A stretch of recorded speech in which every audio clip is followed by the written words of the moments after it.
कि प्रत्यक्ष स्रोतों और अप्रत्यक्ष स्रोतों के आधार पर पृथ्वी की संरचना, आंतरिक भाग की संरचना की जानकारी दी जा सकती है।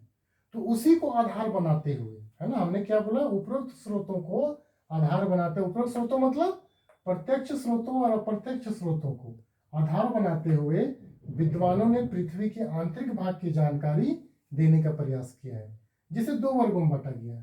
प्रथम वर्ग क्या था, परंपरागत अध्ययन, परंपरा से जैसे चला जा रहा था वैसे बताया गया है, अनुभव के आधार पर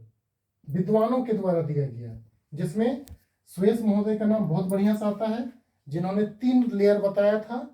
ठीक है ना, सियाल, सीमा, निफे, आगे लिखवाएंगे इसको हम लोग, अगले जानेंगे। अगला है वांडर ग्राट और नेक्स्ट है आर्थर होम्स। ये तीनों जो विद्वान हैं, ये तीनों विद्वान अपने अनुभव के आधार पर परंपरानुगत अध्ययन प्रस्तुत किए हैं पृथ्वी के आंतरिक संरचना के बारे में, लेकिन उनमें कहीं ना कहीं कुछ कमियां रह गई, इसलिए उनका क्रिटिसिज्म किया गया थोड़ा बहुत, ठीक है, लेकिन बहुत बड़ा काम किया इन्होंने, क्योंकि उन्होंने रास्ता दिखाया, उसी को कुछ आधार मिला और आगे चलकर